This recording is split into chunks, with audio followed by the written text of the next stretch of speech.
Bible in a Year, the Message Version, February 6, or Day 37.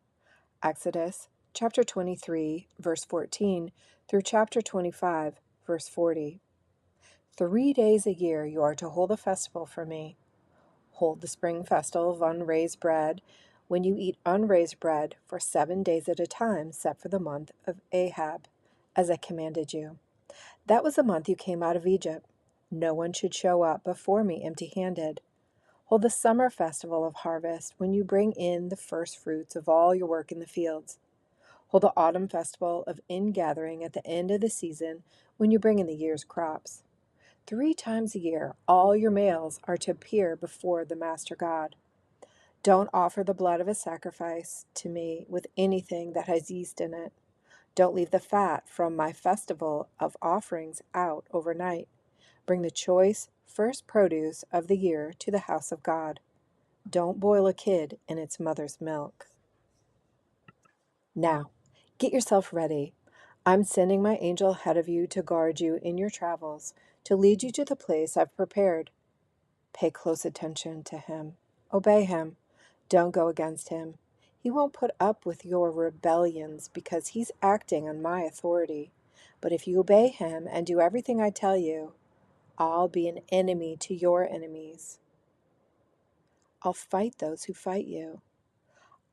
When my angel goes ahead of you and leads you to the land of the Amorites, Hittites, Perizzites, Canaanites, Hivites, and Jebusites, I'll clear the country of them. So don't worship or serve their gods. Don't do anything they do, because I'm going to wipe them right off the face of the earth and smash their sacred phallic pillars to bits. But you serve your God, and he'll bless your food and your water. I'll get rid of the sickness among you. There won't be any miscarriages nor barren women in your land. I'll make sure you live full and complete lives. I'll send my terror on ahead of you and throw those people you're approaching into a panic. All you'll see of your enemies is the back of their necks. And I'll send despair on ahead of you. It will push the Hivites, the Canaanites, and the Hittites out of the way. I won't get rid of them all at once, lest the land grow up in weeds and the wild animals take over. Little by little, I'll get them out of there while you have a chance to get your crops going and make the land your own. I will make your borders stretch from the Red Sea to the Mediterranean Sea, and from the wilderness to the Euphrates River. I'm turning everyone living in that land over to you. Go ahead and drive them out. Don't make any deals with them or their gods. They are not to stay in the same country with you, lest they get you to sin by worshiping their gods. Beware, that's a huge danger. He said to Moses, "Climb the mountain to God, you and Aaron, Nadab, Abihu, and 70 of the elders of Israel. They will worship from a distance. Only Moses will approach God. The rest of you are not to come close, and the people are not to climb the mountain at all." So Moses went to the people and told them everything God had said, all the rules and regulations. They all answered in unison, "Everything God said, we'll do." Then Moses wrote it all down, everything God had said. He got up early the next morning and built an altar to the foot of the mountain, using 12 pillars for the 12 tribes of Israel. Then he directed young Israelite men to offer whole burnt offerings and sacrifice peace offerings of bulls. Moses took half of the blood and put it in the bowls, and the other half he threw against the altar. Then he took the book of the covenant and read it as the people listened. They said, "Everything God said we'll do. Yes, we'll obey." Moses took the rest of the blood and threw it out over the people, saying, "This is the blood of the covenant which God has made with you out of all these words I have spoken." Then they climbed the mountain, Moses and Aaron, Nadab and Abihu, and 70 of the elders of Israel, and saw the God of Israel. He was standing on a pavement of something like sapphires, pure, clear, sky blue. He didn't hurt these pillars of the Israelites. They saw God, and they ate and drank. God said to Moses, "Climb higher up the mountain and wait there for me. I'll give you tablets of stone and teachings and commandments that I've written to instruct them." So Moses got up, accompanied by Joshua his aide, and Moses climbed up the mountain of God. He told the elders of Israel, "Wait for us here until we return to you. You have Aaron and Hur with you. If there are any problems, go to them." Then Moses climbed the mountain. The cloud covered the mountain. The glory of God settled over Mount Sinai. The cloud covered it for 6 days. On the seventh day, he called out of the cloud to Moses. In the view of the Israelites below, the glory of God looked like a raging fire at the top of the mountain. Moses entered the middle of the cloud and climbed the mountain. Moses was on the mountain 40 days and 40 nights. God spoke to Moses, "Tell the Israelites that they are to set aside offerings for me. Receive the offerings from everyone who is willing to give. These are the offerings I want you to receive from them: gold, silver, bronze, blue, purple, and scarlet material, fine linen, goat's hair, tanned ram skin, dolphin skin, acacia wood, lamp oil, spices for anointing oils and for fragrant incense, ox stones and other stones for setting in the ephod and the breastpiece. Let them construct a sanctuary for me so that I can live among them. You are to construct it following the plans I have given you, the design for the dwelling and the design for all its furnishings. First, let them make a chest using acacia wood. Make it 3 3/4 feet long, 2 1/4 feet wide and deep. Cover it with veneer of purple gold inside and out, and make a molding of gold all around it. Cast 4 gold rings and attach them to its 4 feet, 2 rings on one side and 2 rings on the other. Make poles from acacia wood and cover them with a veneer of gold, and insert them into the rings on the sides of the chest for carrying the chest. The poles are to stay in the rings, they must not be removed. Place the testimony that I give you in the chest. Now, make a lid of pure gold for the chest, an atonement cover, 3 3/4 feet long and 2 1/4 feet wide. Sculpt 2 winged angels out of hammered gold for either end of the atonement cover, 1 angel on one end, 1 angel on the other. Make them of one piece of the atonement cover. Make the angels with their wings spread, hovering over the atonement cover, facing one another, but looking down on it. Set the atonement cover as a lid over the chest and place it in the chest, the testimony that I will give you. I will meet you there at set times and speak with you from above the atonement cover and from between the angel figures that are on it, speaking the commands that I have for the Israelites. Next, make a table from the acacia wood. Make it 3 feet long, 1 1/2 feet wide, and 2 1/4 feet high. Cover it with a veneer of pure gold. Make a molding all around it of gold. Make the border a hand breadth wide all around it, and a rim of gold for the border. Make 4 rings of gold and attach the rings to the 4 legs parallel to the tabletop. They will serve as holders for the poles used to carry the table.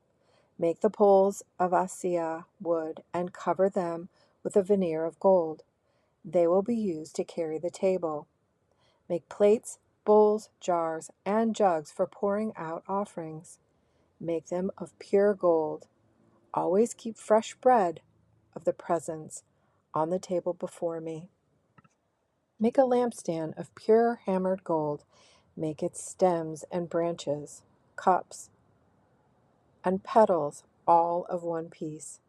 Give it 6 branches, 3 from one side and 3 from the other. Put 3 cups shaped like almond blossoms, each with the petals on one branch, 3 on the next, and so on. The same for all 6 branches. On the main stem of the lampstand, make 4 cups shaped like almonds and petals, and extend them under each pair of the 6 branches, the entire lampstand fashioned from one piece of hammered pure gold. Make 7 of these lamps for the table. Arrange the lamps so that they throw their light out in front. Make the candles, snuffers, and trays out of pure gold. Use a 75-pound brick of pure gold to make the lampstand and its accessories. Study the design you were given on the mountain and make everything accordingly. Matthew chapter 24, verse 29 through verse 51. Following those hard times, sun will fade out, moon cloud over, stars fall out of the sky, cosmic powers tremble. Then, the arrival of the Son of Man. It will fill the skies. No one will miss it. Unready people all over the world, outsiders to the splendor and power, will raise a huge lament as they watch the Son of Man blazing out of the heaven. At the same moment, he'll dispatch his angels with a triumphant blast summons, pulling in God's chosen from the 4 winds, from pole to pole. Take a lesson from the fig tree. From the moment you notice its buds form, the merest hint of green, you know summer's just around the corner. So it is with you. When you see all these things, you'll know he's at the door. Don't take this lightly. I'm not just saying this for some future generation, but for all of you. This age continues until all these things take place. Sky and earth will wear out. My words won't wear out. But the exact day and hour, no one knows that. Not even heaven's angels, not even the Son. Only the Father knows. The arrival of the Son of Man will take place in times like Noah's. Before the great flood, everyone was carrying on as usual, having a good time right up into the day Noah boarded the ark.